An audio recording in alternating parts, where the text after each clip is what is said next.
Sir పోస్టా post అంటే ఏంటిది? Post అంటే లెటర్ సార్. లెటరా? నాకు లవరే లేదంటే ఈ లెటర్ ఎక్కడిది? ఇది లవ్ లెటర్ కాదు సార్, ఇది టెలిగ్రామ్. ఏంది టెలిగ్రామా? నాకు ఈ ప్రోగ్రామ్ తెలుసు, ఇన్స్టాగ్రామ్ తెలుసు, కానీ టెలిగ్రామ్ అంటే ఏందబ్బా? ప్రోగ్రామో ఇన్స్టాగ్రామో కాదు సార్, ఇది ఆఫర్ లెటర్. ఎయిర్టెల్ వాళ్ళు పంపించారు కదా, నాకు ఇంతకు ముందు మెసేజ్ వచ్చింది ఆఫర్ ఉన్నదని. మెదడు లేదా అరానికో? మెదడు ఉందో లేదో నాకెట్లా తెలుస్తుంది? నేను డాక్టర్నా?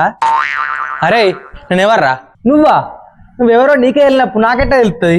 నీ ఎవ్వరే, నేను పోస్ట్ రా, పోస్టులు తీసుకొస్తా. అవునా? ఎంత తీసుకొస్తావు? ఈ పోస్ట్ ఎంత? అరే ఇది ఫ్రీ రా. అవులే. ఏంటిది ఫ్రీయా? నేను బిచ్చగా నాకు ఫ్రీ ఇస్తాందుకు? ఎంత నువ్వు చెప్పు. ఏం రా అవులే అని లెక్కున్నావు? సప్పుడు నాకు లెటర్ వేసుకొని సంతకం పెట్టా. సంతకమా? నా సంతకం ఎందుకు? నా అకౌంట్లో డబ్బులు కొట్టేస్తావా ఏంది? అవురా ఫాల్తు మొక్క కూడా. నీకు లెటర్ అంటేనే తెలియదు, నీకోరా లెటర్ రాసినాడు. ఇంకోసారి లెటర్ వచ్చిందనుకో, నిన్ను ఆ లెటర్ రాసినావు ఇద్దరు కలిసి లాటరీలో ముంచుతా.